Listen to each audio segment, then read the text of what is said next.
What is your biggest concern as it relates to the map, but also technology and the future that we're heading towards? What's your biggest concern? I don't know that that's a really interesting question, and I know I should have like a pat answer right off the top of my head. Um, I tend to look at the next big global conflict. So I'm not so much. Again, don't get me wrong. These are bad, right? These potential flare-ups, these problems, this conflict here in the Middle East. These are all bad. People are suffering. But I think about the next actual global conflict, and when that occurs, right, just like another pandemic's going to happen, right? I mean, it's not like we're not going to get another pandemic.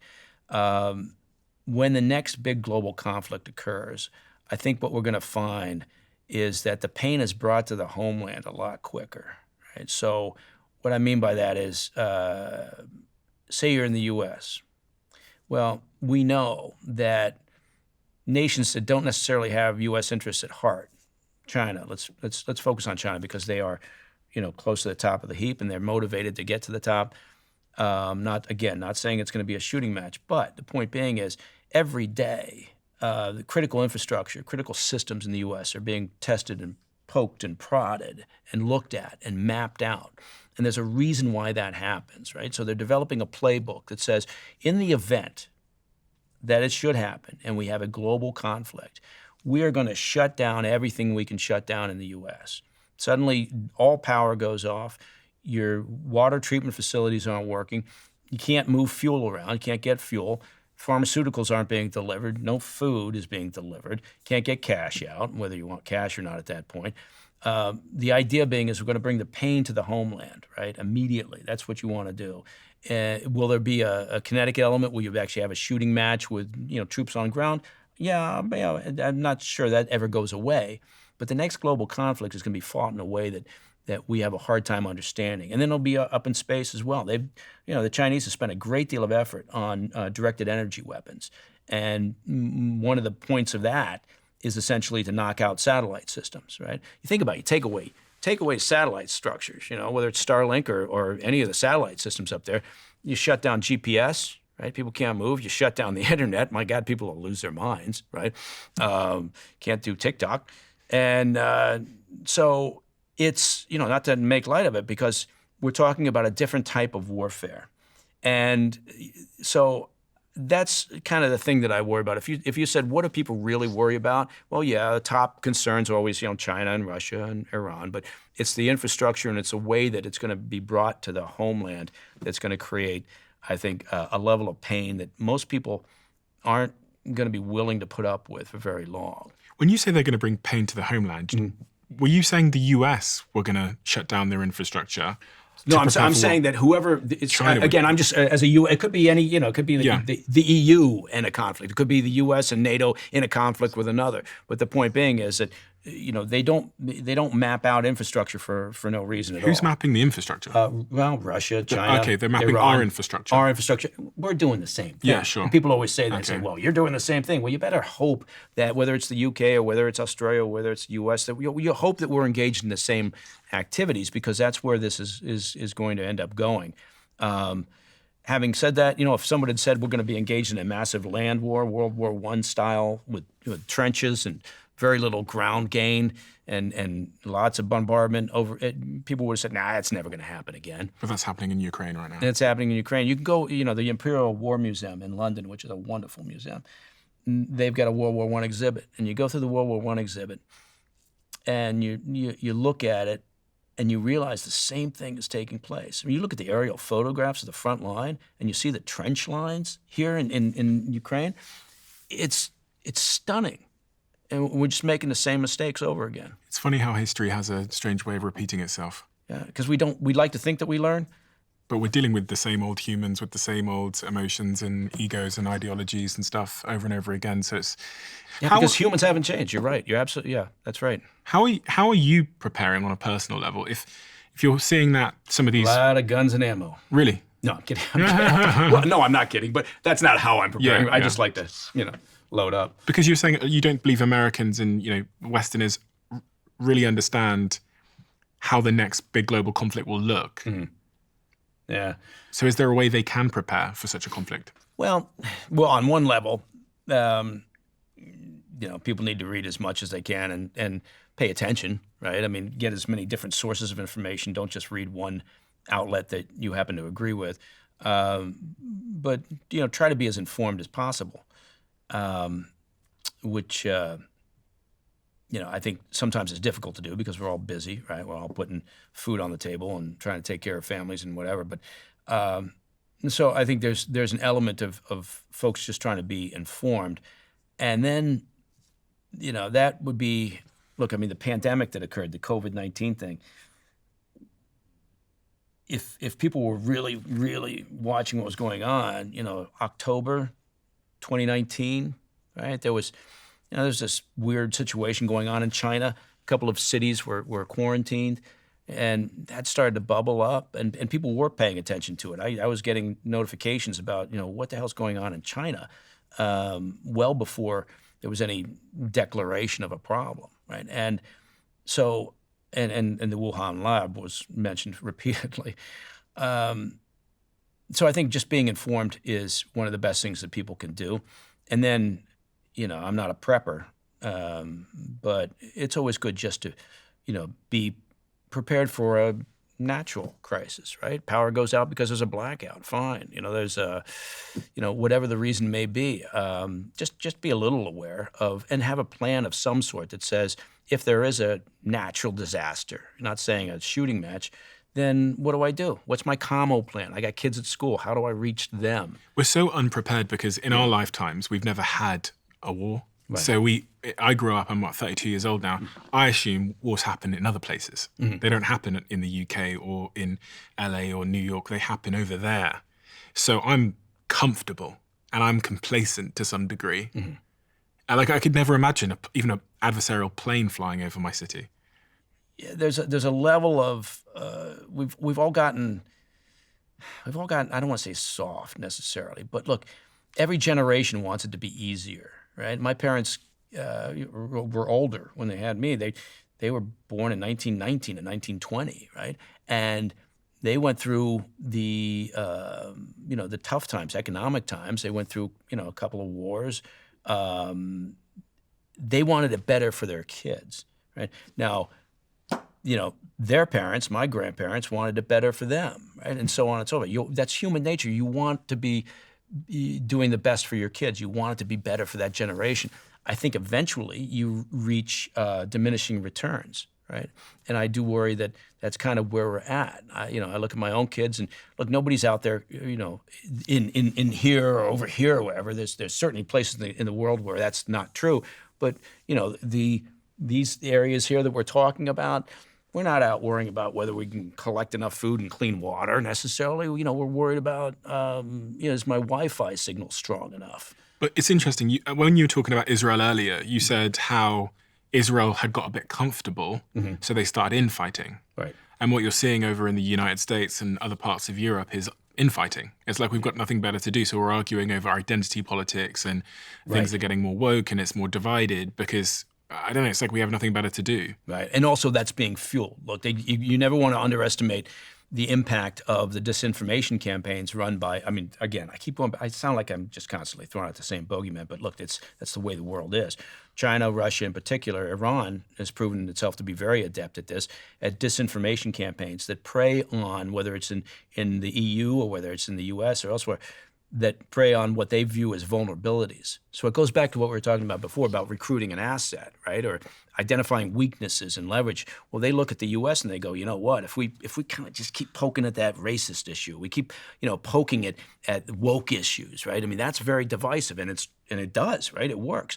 So the next thing you know, they're putting together a bot. They're throwing out some misinformation or disinformation on X. Someone looks at that and goes, yeah, that's right. And then they just forward it on to their friends and their family, and it just keeps building. So those campaigns have a real significant impact on the West because we're not inclined, for whatever reason, we're not curious enough, or we don't have enough time or whatever, to look at a piece of information and go, is this even credible? What do you say to people that think that's just completely impossible. It's a conspiracy theory. There's no way China and Russia are involved in misinformation. There's no way they're trying to tear us apart. Yeah, you know what?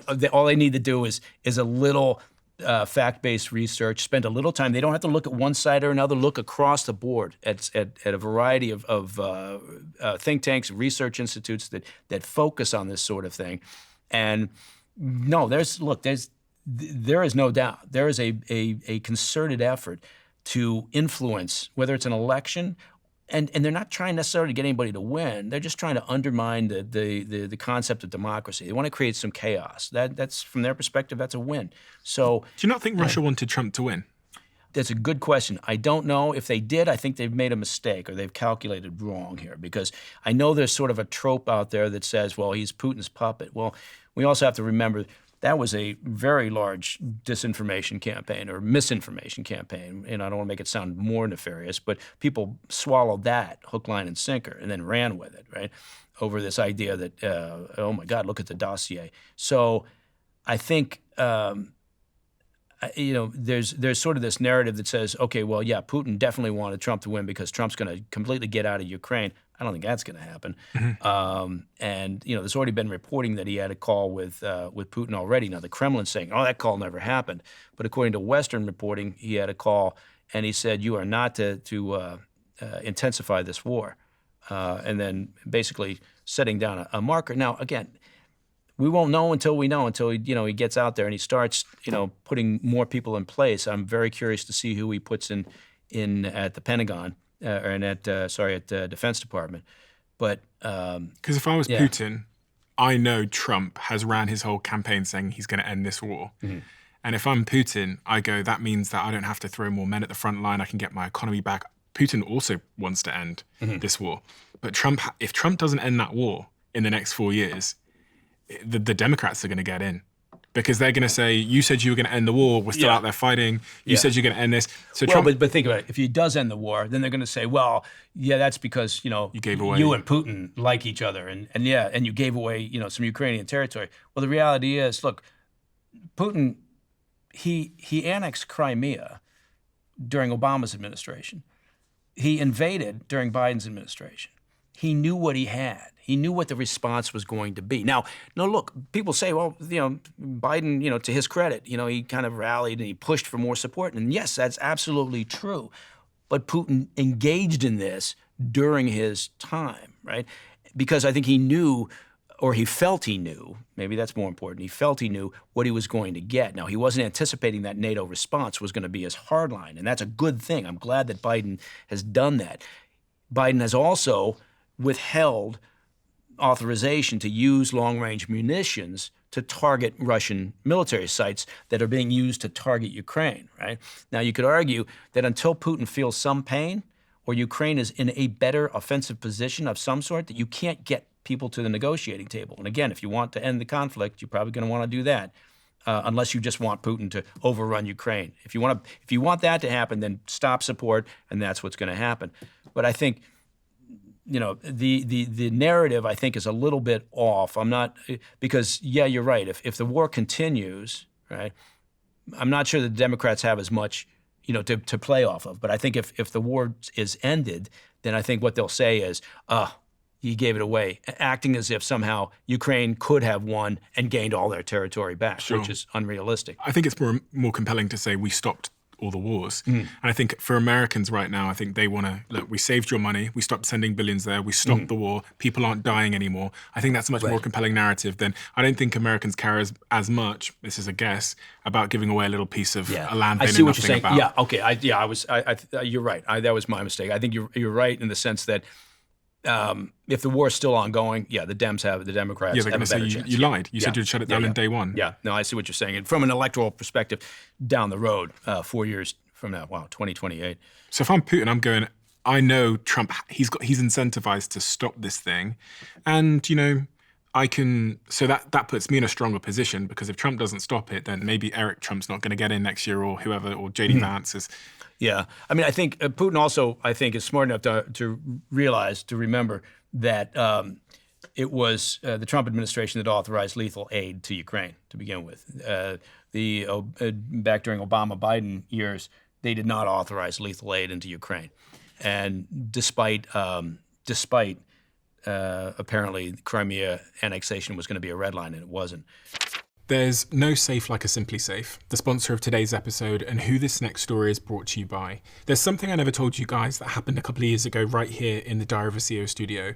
You might remember that when I said we'd lost the audio files for Mel C's episode, who was a former Spice Girl, I didn't say how or why we'd lost the audio files. Well, the reason we lost the audio file was because someone broke into our studio at night time and stole all of our cameras and a few of our key hard drives, which contained those audio files. It was a shocking day, and it led us on a quest to figure out how to secure our building. And that's when I discovered Simply Safe, who are now a sponsor of this podcast. Interestingly, we did have security at the time, but the type that we had only triggered an alarm once intruders were inside the building. What I like about Simply Safe is their Active Guard outdoor protection, which notifies you and their live monitoring agents when suspicious activity is detected outside of your building, especially if it's an unfamiliar face. And most security providers don't have the type of AI technology. It also means that guards can trigger alarm systems or turn on spotlights which deter intruders from entering your property in the first place. If we'd had Simply Safe installed at the time, it likely means that we would have known earlier that intruders were trying to get into our building at 3 o'clock in the morning, and we could have acted to secure the building straight away. So this is your reminder to make sure your home and workplace is secure. Simply Safe is offering my listeners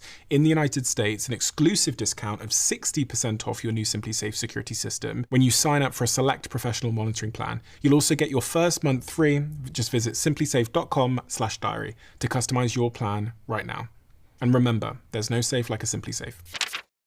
We mentioned disinformation, TikTok. I mean, TikTok has ties to China, it has origins to China. Right. Do you think TikTok is... The interesting thing about TikTok, so I worked in social media for 10 years, is TikTok as a platform, the algorithm is so unbelievably addictive. How would I describe it? I guess the word is the algorithm is so powerful.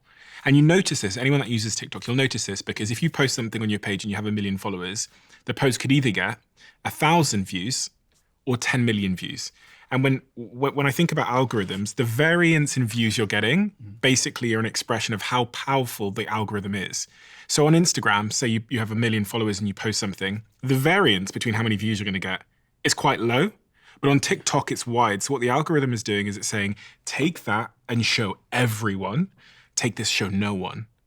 And what this means is that so this is why it's so addictive to young people, because everything they're seeing is really, really interesting stuff. Yeah. And they care a lot less about how many followers you have. And it's more about, is this really, really interesting?